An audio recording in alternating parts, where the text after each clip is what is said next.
जय हिंद बच्चों, इसमें आप लोग महामना इंस्टीट्यूट के यूट्यूब चैनल से जुड़े हुए हैं और इस चैनल में मैं आप सबका स्वागत करता हूं। आज हम लोग क्लास 10 से फिजिक्स के 13th चैप्टर को पढ़ेंगे, magnetic effect of electric current. तो ये magnetic effect of electric current क्या है हम आपको बता दें। देखिए, सबसे पहले ये 1820 में एक डच साइंटिस्ट थे जिनका नाम था ओरेस्टेड या हैंस क्रिश्चियन ओरेस्टेड, इनका पूरा नाम था। तो ओरेस्टेड ने एक एक्सपेरिमेंट किया। ओरेस्टेड का एक्सपेरिमेंट क्या था आप इसको पहले ध्यान से देखें, इसके बाद हम आपको magnetic effect of electric current बताएंगे। देखें उसने किया क्या कि एक जो है स्ट्रेट कंडक्टर वायर लिया। ये जो आप देख रहे हैं ये स्ट्रेट कंडक्टर वायर है और फिर इसका कनेक्शन जो है रेजिस्टेंस से कर दिया और फिर एमीटर से, और फिर यहाँ आप देख रहे हैं ये हाई टेंशन की बैटरी है।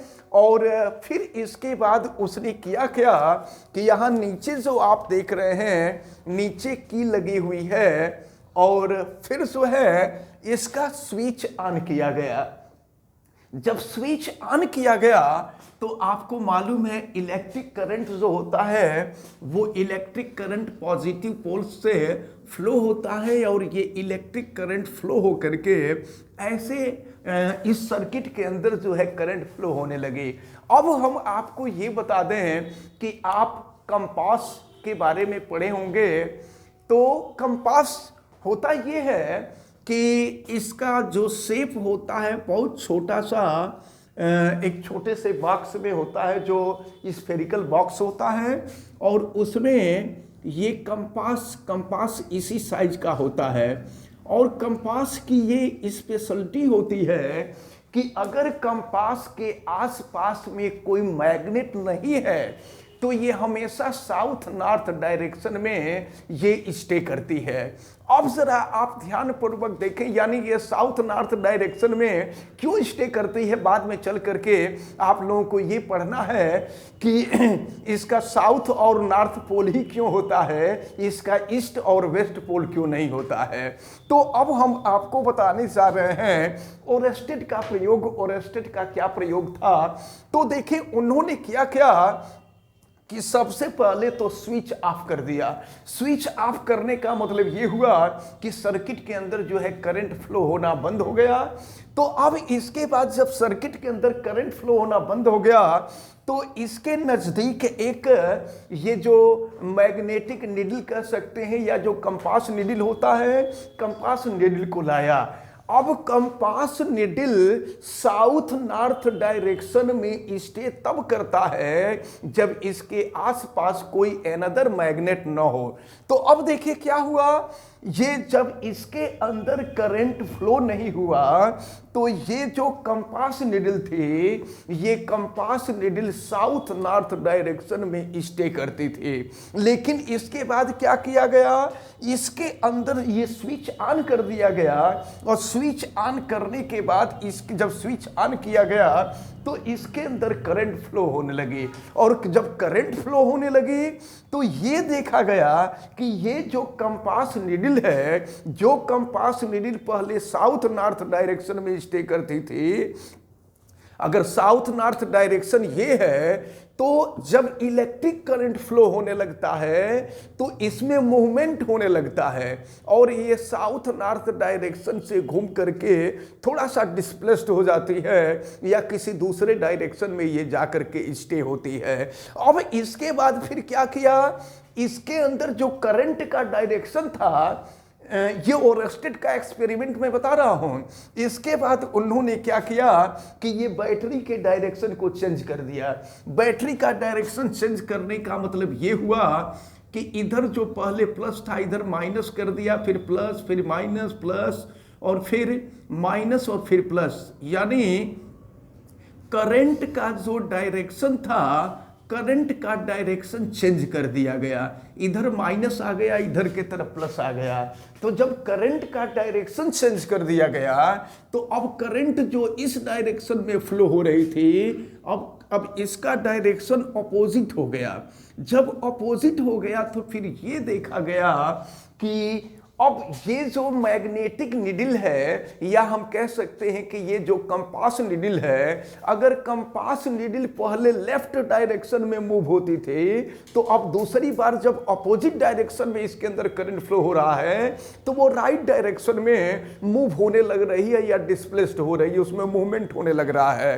तो इस प्रकार ओरस्टेड ने ये बताया कि इसका मतलब ये हुआ कि ये जो कंपास है, कंपास निडल है, इसके अंदर किसी प्रकार का मूवमेंट तब होगा जब इसके आसपास मैग्नेट होगा, और इसके आसपास कोई दूसरा मैग्नेट था नहीं।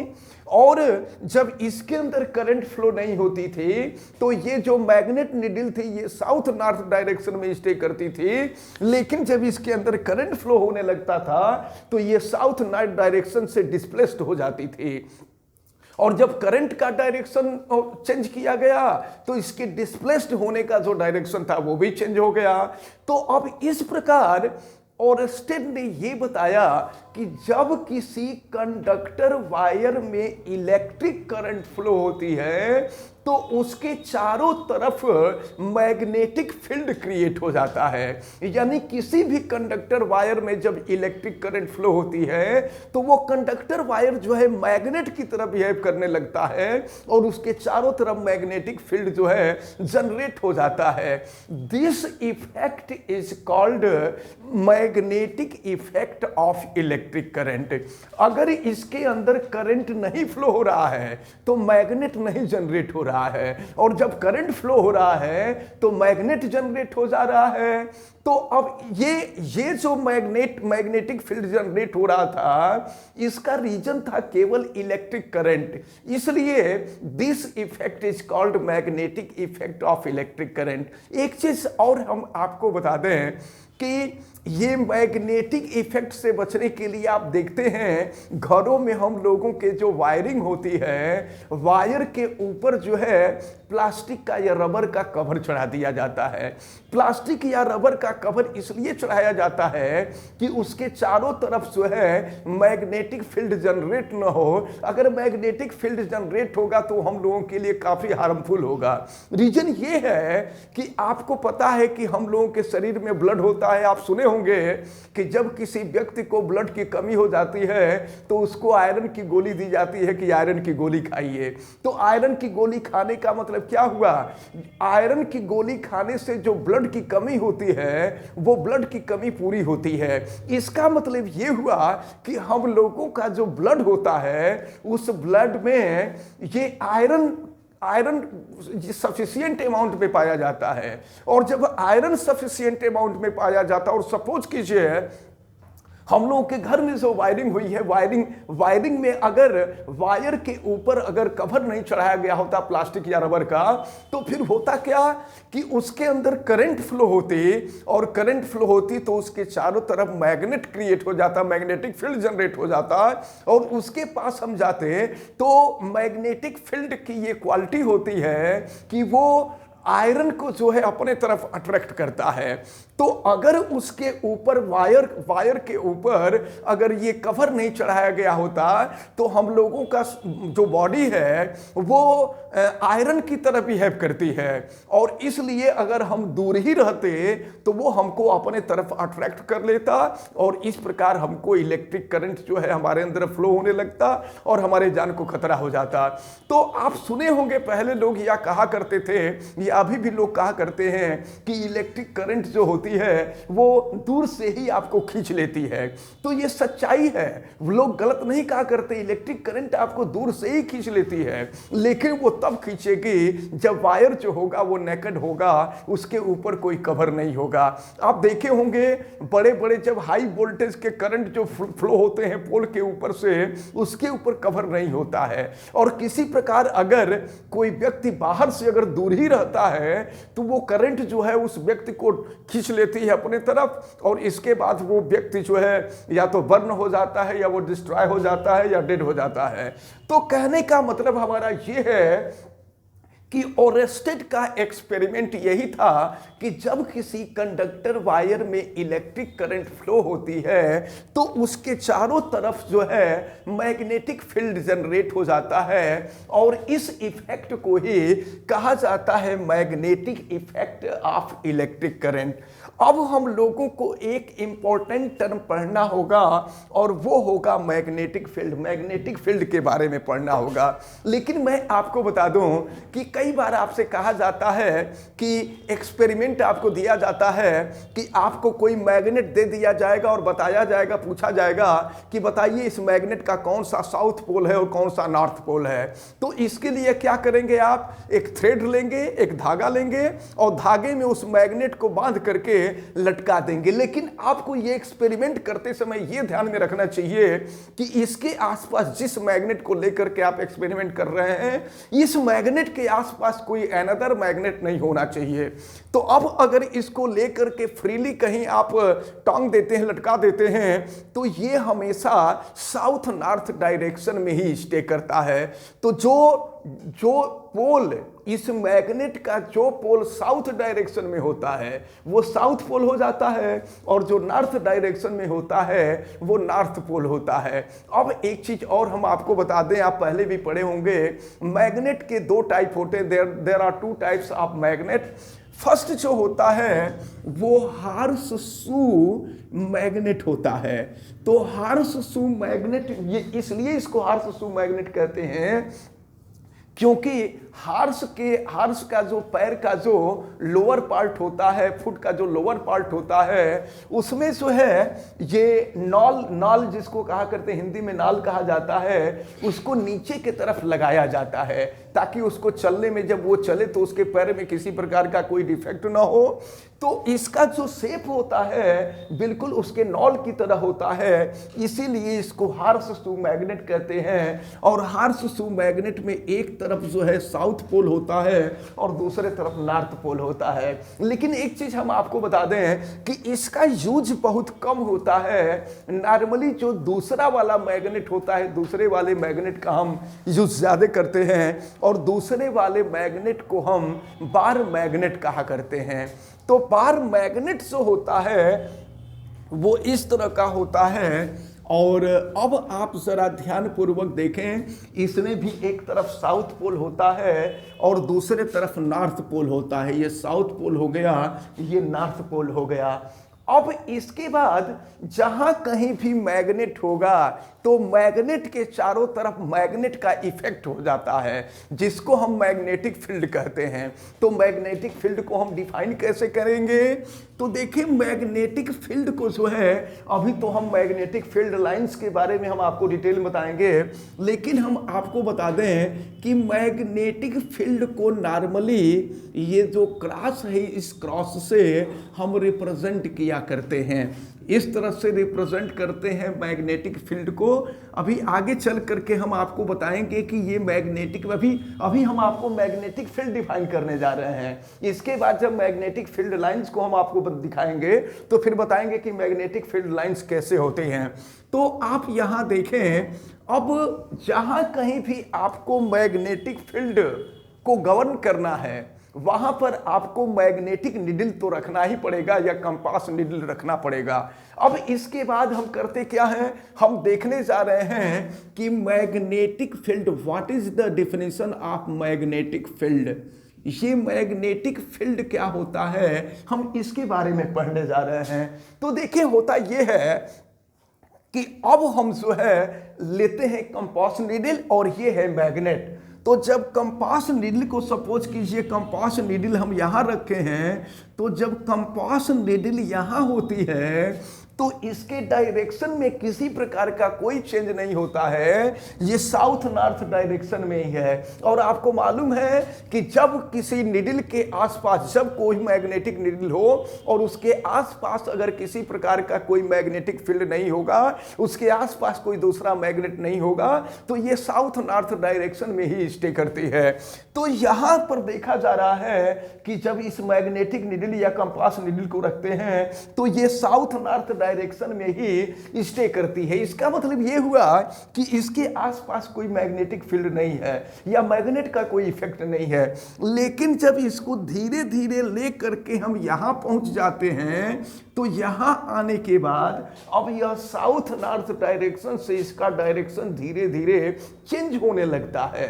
तो इसका मतलब ये हुआ कि ये मैग्नेटिक जो निडल है, मैग्नेटिक निडल या जिसको कंपास निडल हम कह रहे हैं, इसका डायरेक्शन चेंज हो रहा है। और डायरेक्शन चेंज हो रहा है इसका मतलब इसके ऊपर जो है मोमेंट ऑफ फोर्स अप्लाई हो रहा है। और जब मोमेंट ऑफ फोर्स अप्लाई होने लगता है तो इसका मतलब कि ये इलेक्ट्रिक फील्ड के अंदर जो है एंट्री कर रहा है। तो अब हम बताएं आपको कि मैग्नेटिक फील्ड क्या है। देखें, किसी भी मैग्नेट के चारों तरफ का वह एरिया जिसके अंदर किसी कंपास नीडल को लाने पर उस पर मोमेंट ऑफ फोर्स अप्लाई होने लगता है, तो then this area is called या this field is called magnetic field. Magnetic field is represented by B. Magnetic field has direction and magnitude both also.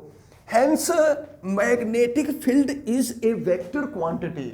Magnetic field में direction भी होता है और रिजल्टेंट भी होता है, इसलिए मैग्नेटिक फील्ड को हम वेक्टर क्वांटिटी कहते हैं। ठीक इसी तरह से आप जब इलेक्ट्रिक फील्ड पढ़े होंगे तो इलेक्ट्रिक फील्ड को हम ई से रिप्रेजेंट किया करते हैं। ये आप अपने माइंड में रखे रहिएगा। इलेक्ट्रिक फील्ड को ई से रिप्रेजेंट करते हैं, मैग्नेटिक फील्ड को बी से रिप्रेजेंट करते हैं। ये इलेक्ट्रिक फील्ड भी वेक्टर क्वांटिटी होती है और ये मैग्नेटिक फील्ड भी वेक्टर क्वांटिटी होती है। तो ये रहा, ये हम लोगों ने देखा कि ये मैग्नेटिक फील्ड क्या थे, मैग्नेटिक फील्ड की डिफिनीशन हम लोगों ने देखा। अब हम लोग पढ़ेंगे मैग्नेटिक फील्ड लाइंस के बारे में। तो अब मैग्नेटिक फील्ड लाइंस क्या होती हैं, अब इसके बारे में हम लोग पढ़ने जा रहे हैं। मैग्नेटिक फील्ड लाइंस ये काफ़ी इम्पोर्टेंट है। देखिए, पहले इसको मैग्नेटिक लाइंस ऑफ फोर्सेस कहा जाता था, लेकिन अब इसका नाम चेंज हो गया है और इसको मैग्नेटिक फील्ड लाइंस कहा जाता है। तो मैग्नेटिक फील्ड लाइंस क्या है, एक चीज हम आपको बता दें कि जहां कहीं भी मैग्नेट होता है वहां मैग्नेटिक फील्ड लाइंस होती हैं, लेकिन ये विजिबल नहीं होती हैं, इसलिए इनको हम इनका इमेजिनेशन करते हैं केवल मैग्नेटिक फील्ड लाइंस की। तो मैग्नेटिक फील्ड लाइंस ये जो है एक तरह से इमेजिनरी लाइंस होती हैं। अब ये इमेजिनरी लाइंस होती हैं तो इनका क्या इफेक्ट होता है, ये मैग्नेटिक फील्ड लाइंस क्या हैं, तो समझ लीजिए कि हम ये कहें कि वे imaginary lines which is represent the direction of magnetic field, यानी वे इमेजिनरी लाइंस जो मैग्नेटिक फील्ड के डायरेक्शन को रिप्रेजेंट करती हैं उन्हें ही हम मैग्नेटिक फील्ड लाइंस कहते हैं। अब इसके बाद हम लोग मैग्नेटिक फील्ड लाइंस की प्रॉपर्टीज देखेंगे। मैग्नेटिक फील्ड लाइंस की प्रॉपर्टीज क्या होती है, अब हम आपको बता दें properties of magnetic field lines क्या होती है। देखिए, मैग्नेटिक लाइंस कैसे ड्रा किया जाता है इसको तो अभी हम आपको बताएंगे, लेकिन पहले हम आपको बता दें कि मैग्नेटिक फील्ड लाइंस की क्या प्रॉपर्टी होती है। तो मैग्नेटिक फील्ड लाइंस की जो फर्स्ट प्रॉपर्टी होती है वो ये होती है कि मैग्नेटिक फील्ड लाइंस हमेशा नॉर्थ पोल से निकलते हैं और नॉर्थ पोल से निकल करके कर्व्ड पाथ से होते हुए साउथ पोल में एंट्री करती हैं और फिर साउथ पोल से अंदर से हो करके फिर नॉर्थ पोल पे आ जाती है। इसका मतलब ये हुआ कि मैग्नेटिक फील्ड लाइंस एक क्लोज्ड कर्व को जनरेट करती हैं। तो ये फर्स्ट प्रॉपर्टी रहा मैग्नेटिक फील्ड ऑफ लाइंस का। अब इसके बाद हम सेकंड प्रॉपर्टी आपको बतावें। और देखें ये मैग्नेटिक फील्ड ऑफ लाइंस जो होती हैं, आप जब ड्रा करेंगे तो मैग्नेटिक फील्ड ऑफ लाइंस लगभग ऐसे ही होती हैं। हम आपको बताएंगे कि इसको कैसे ड्रा करेंगे अगर आपको ड्रा करना होगा तो।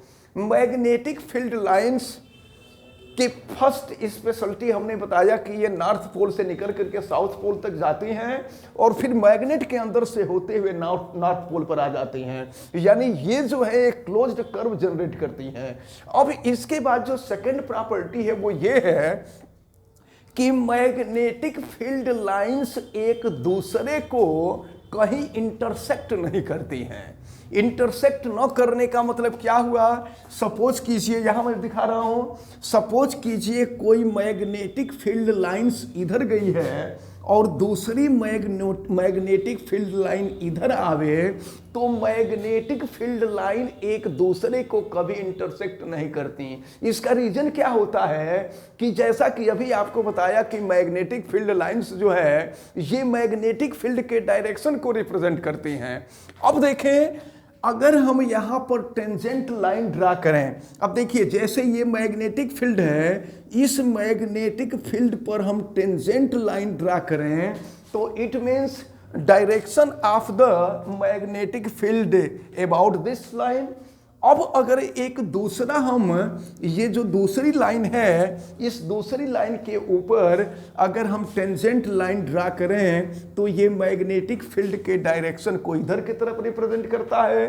अब मैग्नेट एक है तो एक मैग्नेट के द्वारा जो मैग्नेटिक फील्ड जनरेट होगा उसका डायरेक्शन भी एक ही होगा। तो ऐसा कैसे हो सकता है कि मैग्नेटिक फील्ड का थोड़ा सा पार्ट इधर के तरफ आ जाए और थोड़ा सा पार्ट इधर के तरफ आ जाए? ये कभी पॉसिबल नहीं है।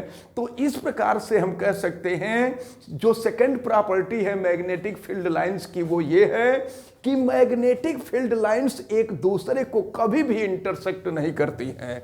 अब इसके बाद इसकी थर्ड प्रॉपर्टी को हम बता दें कि ये जो पोल्स हैं, पोल्स के नियर पॉइंट पे मैग्नेटिक फील्ड लाइंस जो है काफी नियरेस्ट होती हैं। तो जहां मैग्नेटिक फील्ड लाइंस एक दूसरे के पास पास होती हैं, नियरेस्ट होती हैं, वहां मैग्नेटिक फील्ड जो होता है काफी पावरफुल होता है। और जहां पर ये मैग्नेटिक फील्ड लाइंस एक दूसरे से दूर दूर होती हैं, यानी उनके बीच डिस्टेंस होता है, वहां मैग्नेटिक फील्ड जो होता है वो काफी पुअर होता है। तो ये भी आप याद रखे रहिएगा कि पोल्स के पास जो है मैग्नेटिक फील्ड पावरफुल होता है और वहां से दूर अगर जाएं तो मैग्नेटिक फील्ड जो होता है वो वीक होता है। अब इसके बाद हम आपको फोर्थ प्रॉपर्टी बता दें। फोर्थ प्रॉपर्टी ये है कि मैग्नेटिक फील्ड लाइंस जहां एक दूसरे के पैरेलल होती हैं वहां पर मैग्नेटिक फील्ड यूनिफॉर्म होता है, वो एक समान होता है। और कभी कभी तो आपसे देखें एग्जाम में, आपसे बोर्ड के एग्जाम में कह दिया जाता है कि यूनिफॉर्म मैग्नेटिक फील्ड को फिगर के मीडियम से उसको शो कीजिए। तो अगर फिगर के मीडियम से यूनिफॉर्म मैग्नेटिक फील्ड को शो करना होगा तो कैसे करेंगे? देखें, मैग्नेटिक फील्ड को दिखाने के लिए नॉर्मली क्रॉस का यूज किया जाता है। ये क्रॉस है और यूनिफॉर्म मैग्नेटिक फील्ड इसको हम कब कहेंगे, इसको भी आप जरा ध्यान से समझ लीजिए। यहाँ पर अगर ये जितने क्रॉस हैं, इस क्रॉस को अगर हम मिला दें तो यहाँ स्क्वायर जनरेट होना चाहिए। तो अगर हर जगह स्क्वायर जनरेट हो रहा है तो आप समझ लीजिए कि ये यूनिफॉर्म मैग्नेटिक फील्ड है। और अगर स्क्वायर जनरेट नहीं हो रहा है it means this magnetic field is not uniform. तो इसको आपको माइंड में रखना है। तो ये जो आप देख रहे हैं ये मैग्नेटिक फील्ड लाइंस की प्रॉपर्टीज रही। अब हम आपको बता दें कि मैग्नेटिक फील्ड लाइन आपको ड्रा करना है तो मैग्नेटिक फील्ड लाइन कैसे ड्रा करते हैं। इसके दो मेथड होते हैं मैग्नेटिक फील्ड लाइन को ड्रा करने के लिए। तो अब इसमें हम करते क्या हैं कि अगर आपसे एक्सपेरिमेंट करने के लिए कहा जाता है कि लैब में जाकर के मैग्नेटिक फील्ड लाइंस को आप ड्रा करके दिखाइए, तो इसके लिए हम करते क्या हैं कि सबसे पहले हमको आयरन का जो कटिंग पार्ट होता है, आयरन का कटिंग पार्ट हमको होना चाहिए। हमारे पास ज़्यादा मात्रा में, ज़्यादा अमाउंट में ये आयरन का कटिंग पार्ट होना चाहिए। और फिर एक चार्ट होता है, उस चार्ट को करते क्या है कि टेबल पर लगा करके हम पिनअप कर देते हैं। और फिर उसके बीच में सपोज कीजिए ये मैग्नेट है, इस मैग्नेट को हम रख देते हैं। तो अब मैग्नेट का साउथ पोल, नॉर्थ पोल आपको देखना होगा, और जैसे चाहें आप वैसे रख दीजिए। मैग्नेट को रखने में किसी प्रकार की कोई प्रॉब्लम नहीं है। ये नहीं कि इसको साउथ नॉर्थ डायरेक्शन में ही रखेंगे, किसी भी डायरेक्शन में आप मैग्नेट को रख दीजिए उस चार्ट के ऊपर जिसको आपने टेबल के ऊपर जो है पिनअप किया है। और फिर इसके बाद ये जो कटिंग पार्ट आप आयरन है उसको चारों तरफ स्प्रेड कर दीजिए, चारों तरफ फैला दीजिए। और फिर इसके बाद जब उस टेबल को थोड़ा सा एक दो बार ऐसे टच करेंगे, तो जैसे ही टच करेंगे बिल्कुल ये जो आयरन के कटिंग पार्ट हैं वो आयरन के कटिंग पार्ट अपने आप ऐसे ही उसके ऊपर फैल जाएंगे, बिल्कुल स्प्रेड हो जाएंगे। तो ये मैग्नेटिक फील्ड लाइन जो है जनरेट हो जाती है। अच्छा, दूसरा मेथड जो होता है, ये पहला मेथड काफी इजी है और ये आपको करने के लिए दिया जाता है एक्सपेरिमेंट में, तो आप इसको कर सकते हैं इस तरह से। अब इसके बाद दूसरा जो मेथड होता है वो ये होता है कि अगर मैग्नेटिक फील्ड लाइंस आपको ड्रा करनी है तो इसके लिए आपको मैग्नेटिक निडल, जिसको हम कंपास निडल कहते हैं, कंपास निडल की जरूरत होती है, मैग्नेट की जरूरत होती है। मैग्नेट को तो पहले मेथड में भी मैग्नेट की जरूरत होती है। जब भी आपको मैग्नेटिक फील्ड लाइन ड्रा करनी होगी ना, तो आपको मैग्नेट की जरूरत हमेशा पड़ेगी। अब मैग्नेट की जरूरत पड़ेगी, और लेकिन जो पहले वाला एक्सपेरिमेंट था उसमें कंपास नीडल की जरूरत नहीं थी, लेकिन यहाँ कंपास नीडल की जरूरत पड़ेगी, जो दूसरा मेथड मैं बता रहा हूँ। करते क्या है कि कंपास नीडल को हम लेते हैं और कंपास नीडल को लेकर के पहले तो वही काम, टेबल के ऊपर चार्ट लगाएंगे और चार्ट को पिनअप कर देंगे चारों तरफ से, और फिर बीच में हम मैग्नेट रख देंगे। ये हमको ये कोशिश करना चाहिए या केयर करना चाहिए कि मैग्नेट जो है डिस्टर्ब नहीं होना चाहिए। मैग्नेट इधर, मैग्नेट का जो पोजीशन है वो पोजीशन चेंज नहीं होना चाहिए, जिस पोजीशन में पहले था उसी पोजीशन में हमेशा रहना चाहिए। अब इसके बाद हम करते क्या है कि मैग्नेटिक नीडल लेते हैं और मैग्नेटिक नीडल लेकर के नॉर्थ पोल पर रखते हैं। नॉर्थ पोल पर रखने के बाद देखते हैं कि उसका एरो जो है कहाँ स्टे हो रहा है। तो एरो जहां स्टे होता है वहां हम जो है पॉइंट आउट उसको कर लेते हैं, और फिर उसके जगह पर जहां पॉइंट आउट किए हैं उसके जगह पर ला करके फिर नीडल को रखते हैं, और नीडल को रख करके देखते हैं कि अब उसका जो एरो है कहां कहां जो है उसको शो कर रहा है। तो इस तरह से इसको बारी बारी से हम रखते जाते हैं, तो उसकी जो पोजीशन होती है वो पोजीशन ऐसी ही होती है। और इसी तरह से रख करके उसको जहां जैसे ड्रा करेंगे, जहां उसका एरो से शो करेगा वहां पॉइंट आउट कर लेंगे, और जितने जो पॉइंट होंगे उस पॉइंट को हम ज्वाइन कर देंगे, मीट कर देंगे, तो ये मैग्नेटिक फील्ड लाइंस जो हैं हमको मिल जाती हैं। अब इसके बाद जो है अगर आपसे पूछा जाए कि magnetic field due to a current carrying conductor, तो करंट कैरिंग कंडक्टर, ये जो ओरेस्टेड का प्रयोग था ना, ये ओरेस्टेड का प्रयोग जिसमें हमने आपको magnetic effect of electric current के बारे में हमने बताया, इसमें भी वही होता है कि कंडक्टर का मतलब आप जानते हैं ऐसा एलिमेंट जिसके अंदर इलेक्ट्रिक करंट जो है इजीली फ्लो हो। तो आपको मालूम है कि सिल्वर के अंदर जो है इलेक्ट्रिक करंट सबसे फास्ट फ्लो होती है, और उससे लो जो है वो कॉपर में फ्लो होती है, और उससे लो जो है एल्यूमिनियम में फ्लो होती है। ये आपको मालूम होना चाहिए। ये अच्छी तरह से आप दिमाग में रखे रहिएगा कि सिल्वर के अंदर इलेक्ट्रिक करंट जो होती है वो सबसे फास्ट फ्लो होती है। ये आपसे एग्जाम में भी और कंपटीशन वगैरह में भी पूछा गया, इसको आप अच्छी तरह से माइंड किए रहिएगा।